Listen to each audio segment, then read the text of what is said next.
What's up, everyone? Today, we're diving into some of the most astonishing true crime cases you'll ever encounter. Stories so unbelievable, so filled with twists and turns, that you'll swear they must be Hollywood fiction. But I promise you, every single detail we're about to explore is 100% real. These aren't just mysteries. They're human tragedies wrapped in layers of deception, where nothing is as it seems, and the truth is often stranger than our darkest imaginations. Let's begin with a case that defies all logic, a story that starts as a simple missing person report, but unravels into something so complex, so deeply disturbing, that even seasoned investigators struggled to believe what they were uncovering. This is the story of a young woman named Sharon Marshall, whose life was a carefully constructed illusion, hiding a nightmare that had been decades in the making. Picture this. It's 1986 in Forest Park, Georgia. Sharon Marshall is graduating high school with honors, a lieutenant colonel in the ROTC program, one of the brightest students in her class, with a full-ride scholarship to Georgia Tech waiting for her. Her dream? To study aerospace engineering and work at NASA. She had the whole world ahead of her, a future filled with promise and potential. But Sharon was carrying a secret that would shatter those dreams forever. During her final months of high school, Sharon became pregnant by her boyfriend, a secret she kept hidden from everyone, even the father of her child. She managed to conceal the pregnancy so well that when she gave birth, she arranged for a wealthy Texas couple to adopt the baby boy.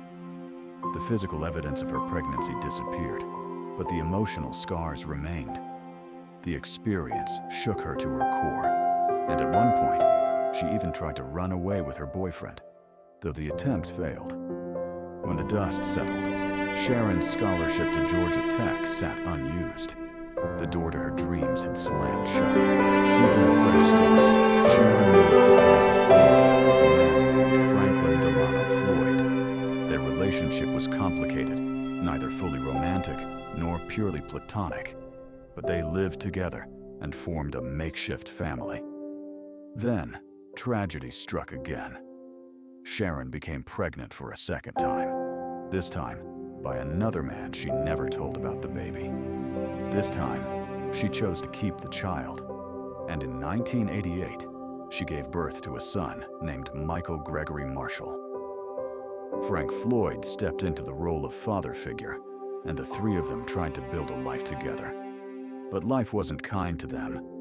Frank worked as a painter, but chronic back pain made steady employment nearly impossible. Sharon, determined to provide for her son, made the difficult decision to work as an exotic dancer. They also began receiving welfare assistance to make ends meet. At the club where she worked, Sharon became close friends with an 18-year-old dancer named Cheryl Comesso. The two women bonded over their shared experiences, but Cheryl and Frank clashed frequently. There were rumors that Frank and Cheryl had briefly been involved romantically, adding another layer of tension to their already strained dynamic. In 1989, the three of them went on a boating trip together, a decision that would change everything. During the excursion, a heated argument erupted between Cheryl and Frank. The fight grew so intense that afterward, Cheryl made a fateful decision. She reported Sharon to social services for failing to disclose her full income from dancing. The authorities investigated, confirmed the allegations, and Sharon lost her welfare benefits. Frank was furious. He confronted Cheryl outside the club where she worked, and witnesses later reported that he punched her in the face during the altercation. Not long after the confrontation, Cheryl left her father's house to stay with a friend. When she never called to confirm her arrival, her father reported her missing. Her car was discovered abandoned at the airport, and a full-scale investigation began. Frank and Sharon immediately became persons of interest, but there was no concrete evidence linking them to Cheryl's disappearance. Sensing the walls closing in, the couple packed up their belongings and vanished overnight, leaving behind nothing but unanswered questions and growing suspicion. They resurfaced in Tulsa, Oklahoma, where they continued their pattern of starting over. Sharon went back to work as an exotic dancer, while Frank struggled to find steady employment. They had married in 1989, though Frank claimed it was only to give Michael his family name. What no one knew was that they were using aliases. Frank and Sharon weren't even their real names. Sharon made friends easily wherever they went, but Frank was a different story. He was aggressive, unpleasant, and quick to anger. Club employees reported that he had gotten into another fight with one of Sharon's co-workers, and when the woman yelled that Sharon should leave him, Frank responded with chilling words that would later haunt investigators. If she ever left me, I'd kill her. What Frank didn't know was that Sharon was already making plans to escape him. She had met another man at the club and was preparing to start a new life with Michael. But fear held her back. Fear of what Frank might do to her or to her son if she tried to leave. Before she could execute her plan, tragedy struck again. Sharon was found unconscious on the side of a highway, the apparent victim of a hit-and-run accident. Frank claimed he had been asleep at the time and knew nothing about it. Rushed to the hospital, Sharon never regained consciousness. Her friends from the club visited regularly, reporting that she seemed to be showing signs of improvement. But Frank soon banned them from seeing her, offering no explanation for his sudden change of heart. Just 5 days after the accident, Sharon died from her injuries. Many found Frank's behavior suspicious, especially since Sharon had appeared to be recovering before her sudden decline. Even the attending physician grew concerned when he noticed old bruises on Sharon's body during the autopsy. He classified her death as a homicide, stating that the head injury that killed her might not have been caused by a vehicle at all. Frank's actions after Sharon's death raised even more red flags. He immediately contacted life insurance companies to claim an $80,000 policy he had taken out on Sharon just months before her death. But Frank had a habit of using fake identities, and the social security numbers he provided didn't match his names. After several failed attempts, he finally gave his real name: Frank Delano Floyd.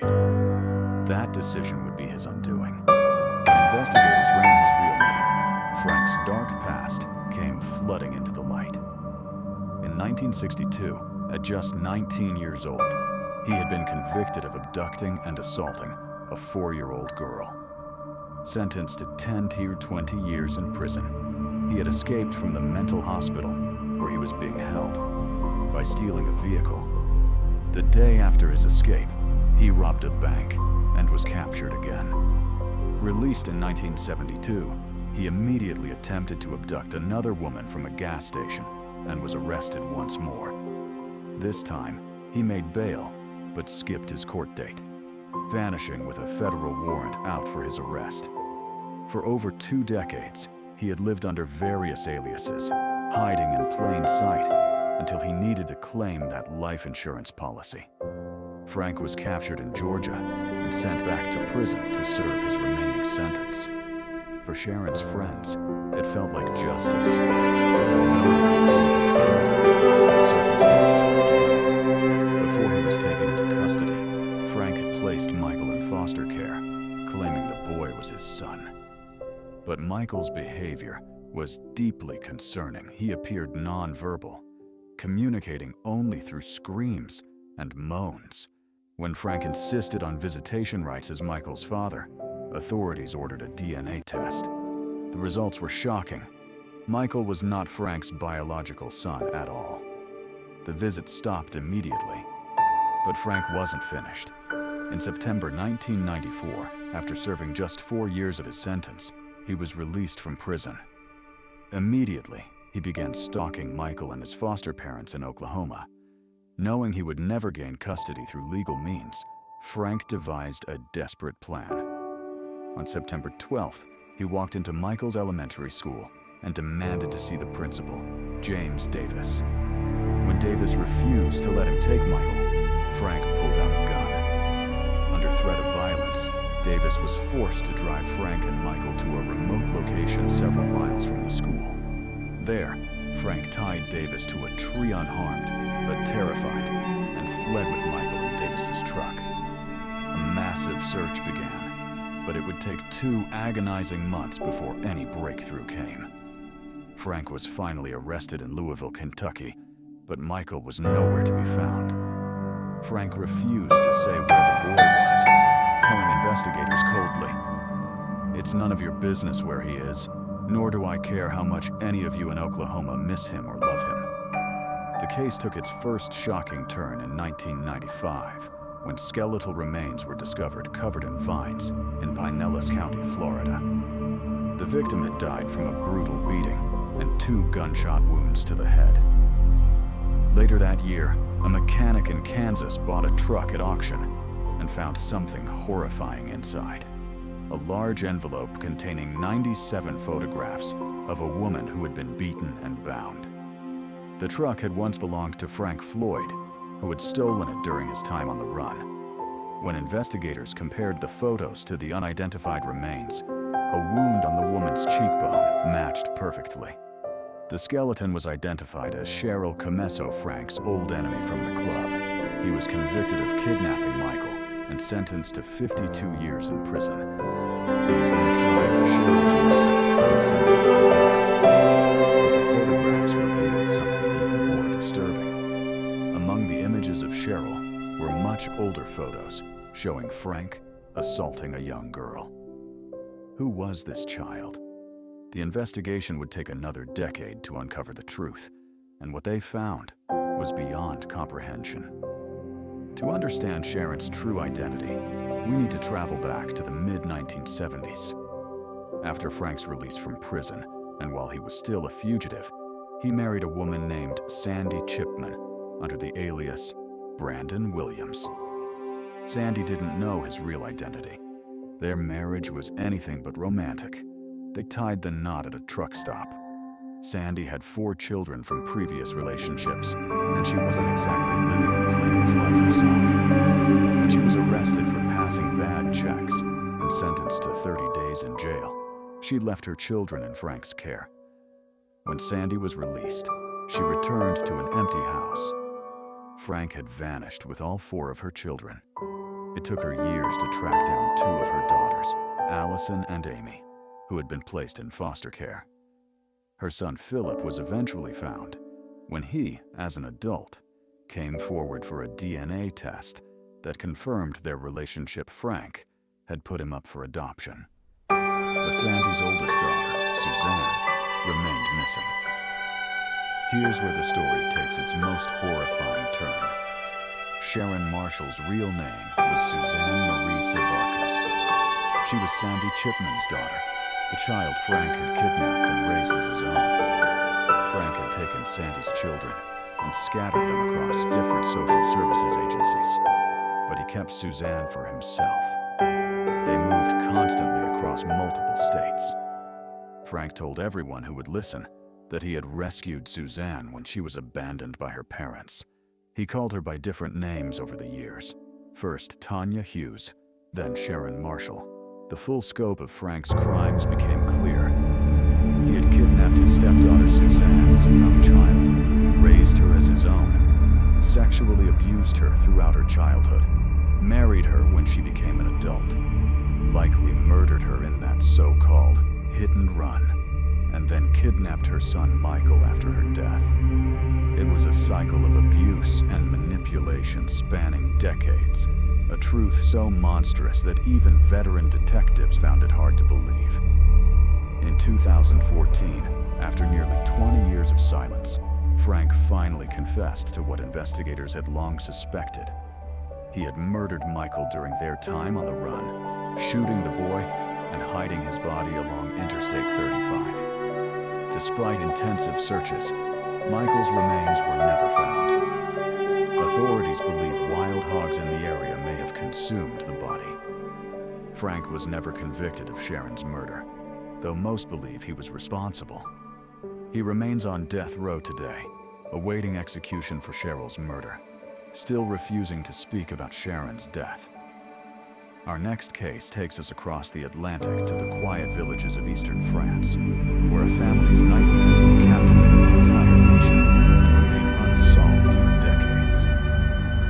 This is the story of 4-year-old Gregory Villemain, a bright, happy child whose life was brutally cut short in 1984, sparking one of France's most infamous criminal investigations. Gregory was born on August 24, 1980, to Jean-Marie and Christine Villemain in Le Ponge-sur-Vologne. Jean-Marie worked as a factory foreman and had recently been promoted. The family had just moved into a beautiful new home, filled with hope and promise. By all accounts, they were a happy, successful family until the letters began arriving. It started subtly anonymous letters and phone calls promising revenge against Jean-Marie. The messages never specified what the sender wanted revenge for, only that it was coming. Over 4 years, the threats escalated, expanding to include Jean-Marie's parents as well. The family lived under constant fear, never knowing when or how the promised revenge would strike. On October 16, 1984, that fear became reality. 4-year-old Gregory was playing in the garden when he vanished. Christine noticed immediately that her son was missing and called the police. As officers began searching the area, Christine drove frantically through the small village, calling Gregory's name. No trace of the little boy could be found. The situation took a horrifying turn when Gregory's uncle received an anonymous phone call. The voice on the other end was calm, chilling. "I've kidnapped the boy. I've strangled him, and I've thrown him in the River Vologne. I have my revenge." The next day, before authorities could process this information, Jean-Marie found a letter that had been mailed at the exact time Gregory disappeared. It read, "I hope you die of grief, boss. Your money won't bring back your son. Here's my revenge, you." Later that day, Gregory's body was discovered near Docelles, only 7 kilometers from his home. He had been drowned, his hands and feet bound with rope, his wool hat pulled down over his face. The Villemain family was devastated. The case horrified France and became known as L'Affaire de Gregory. The killer earned the nickname Le Corbeau, the Crow, after a famous French film with similar themes of anonymous threats. Police launched an intensive investigation, narrowing their suspect list through handwriting analysis of the threatening letters. In 1985, they arrested Bernard Laroche, Jean-Marie's own cousin, based on a statement from Laroche's 15-year-old sister-in-law. But Laroche vehemently denied being the criminal, and his sister-in-law soon recanted her statement, claiming it had been coerced by investigators. Laroche was released due to lack of evidence. Jean-Marie Villemain stood before reporters and made a public vow. He believed Laroche had murdered his son, and he would kill him for it. The case took another shocking turn just days later, when handwriting experts concluded that Gregory's own mother, Christine, might have written the threatening letters. Before anyone could process this revelation, Jean-Marie took matters into his own hands. On March 29, 1985, he went to Laroche's workplace and shot his cousin dead as he was leaving the building. Jean-Marie was convicted of murder and sentenced to 5 years in prison. Meanwhile, Christine was charged with Gregory's murder. She was pregnant with twins at the time, but went on a hunger strike to protest her innocence. After 11 days without food, she was released when an appeals court found the evidence against her was flimsy and lacked any clear motive. Tragically, during her release, she collapsed and miscarried one of her twins. She wasn't fully cleared of all charges until 1993. Jean-Marie was released from prison after serving only 2.5 years. But the Villemain family was still no closer to knowing who had killed Gregory. For decades, the case remained open, haunting France. Investigators reopened it multiple times, conducting DNA tests on Gregory's clothing, analyzing the rope used to bind him, examining saliva on the stamps of the threatening letters. but every lid went cold. In 2017, the case was reopened again with new evidence, leading to 3 arrests: Gregory's great-aunt, great-uncle, and aunt. The aunt was released, but the great-aunt and great-uncle refused to speak to police. No convictions followed. The pressure of the unsolved case proved too much for Jean-Michel Lambert, the magistrate who led the original investigation. In 2017, 33 years after Gregory's death, Lambert took his own life. Theories about Gregory's murder abound. Some point to jealousy within the extended Villemain family. Others suggest the killer knew Jean-Marie from work, but let us contact police. No concrete evidence has ever emerged. In December 2020, the case was reopened once more, this time using advanced technology called stylometrics that analyzes writing style, syntax, punctuation, and phrasing to identify authors. A new suspect has reportedly been identified, though authorities haven't released the name. After nearly 4 decades, France still waits for justice for Gregory Villemain. Our final case is perhaps the most bizarre of all a story of identity theft, so audacious, so psychologically complex, that it challenges everything we think we know about truth and deception.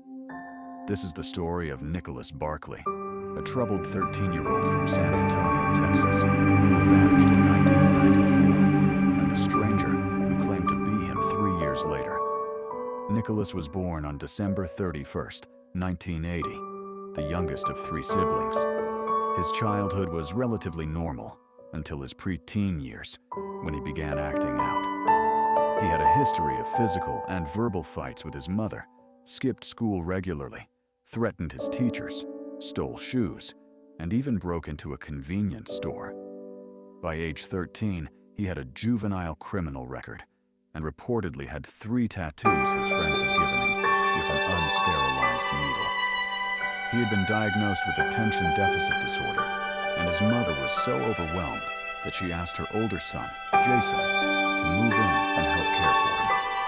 On June 13, 1994, Nicholas called home after playing basketball in his neighborhood, asking someone to pick him up.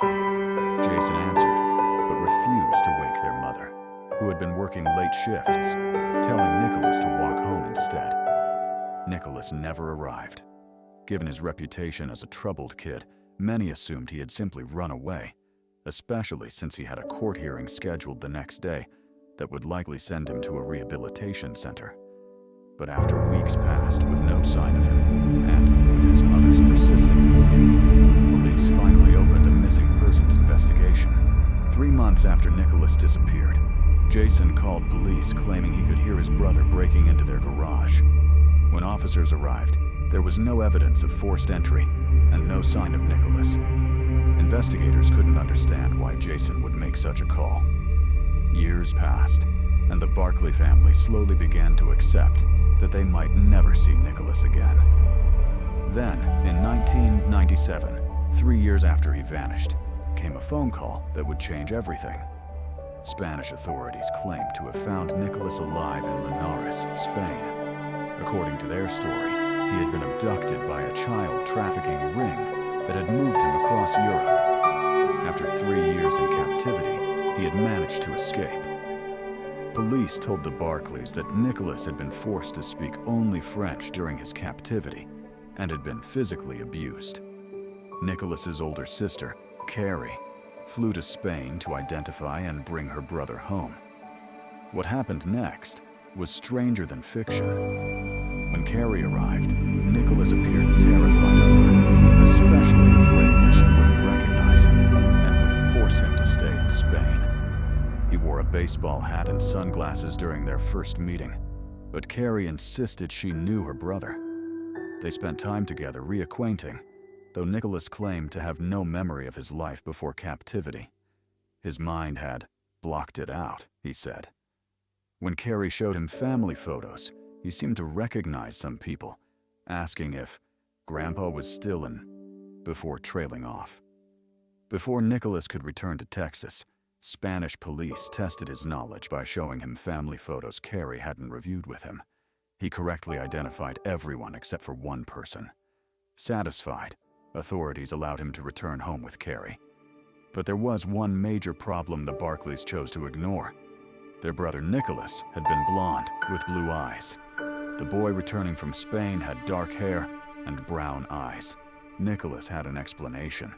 His captors had performed experiments to change his appearance so no one would recognize him. He also spoke with a heavy French accent, which he attributed to being forced to speak only French for 3 years. The Barclays, overjoyed to have their son back, dismissed these inconsistencies and even told investigators to close the case. Then came the documentary crew. A film team heard about the miraculous reunion and asked to document Nicholas's readjustment to family life. During filming, a private detective working with the crew grew suspicious. He took photographs of Nicholas's ears and compared them to childhood photos of the real Nicholas Barclay. The ears didn't match, and unlike many physical features, ears don't change significantly with age. He took his concerns to authorities. In February 1998, after Nicholas had been living with the Barclays for 5 months, the FBI became involved. They obtained a court order to take his fingerprints and DNA. The results were shocking. The young man the Barclays believed to be Nicholas was actually 23-year-old Frederic Pierre Bourdin, a notorious French con artist with over 500 stolen identities and the nickname the Chameleon. Despite this revelation, the Barclays refused to believe it. Even when Frederic admitted in court that he was an imposter and pleaded guilty to passport fraud and perjury, they stood by him. He was sentenced to 6 years in prison. The question swirled. Where was the real Nicholas? How had the Barclays been so easily fooled? And why had Frederic chosen this particular family? But this case had one final disturbing twist. Frederic later claimed that the Barclays wasn't Nicholas anymore. They had actively helped him maintain the deception. He reported that Carey had fed him information about the family during their time in Spain, helping him pass the police's identification test. Jason, however, had never accepted him. His only words to Frederic were, "Good luck." The phone call Jason made 3 months after Nicholas disappeared suddenly took on new meaning. Police noted that such calls are common when someone has murdered a victim, their attempts to make it seem like the person is still alive. Frederic and the private investigator came to believe that Jason, or someone in the family, had killed Nicholas and was more than happy to accept an imposter to cover up the crime. Before Jason could be properly investigated, he died from a cocaine overdose, a drug he had battled for years. No other evidence emerged, and the case went cold. Frederic served his sentence and returned to his life of deception, stealing identities across Europe. Nicholas Barclay has never been found. His story became the subject of the acclaimed Netflix documentary, The Imposter, a film that leaves viewers questioning the very nature of truth, identity, and the lengths some will go to escape their past or hide their crimes. These 3 cases remind us that truth is often stranger than fiction, that behind every headline lies a human story filled with pain, deception, and the search for justice.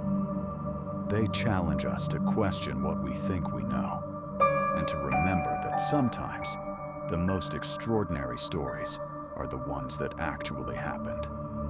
If these cases have moved you, if they've made you think about the fragility of truth and the resilience of the human spirit, then you're not alone. Share your thoughts in the comments below. We'd love to hear what resonated with you most.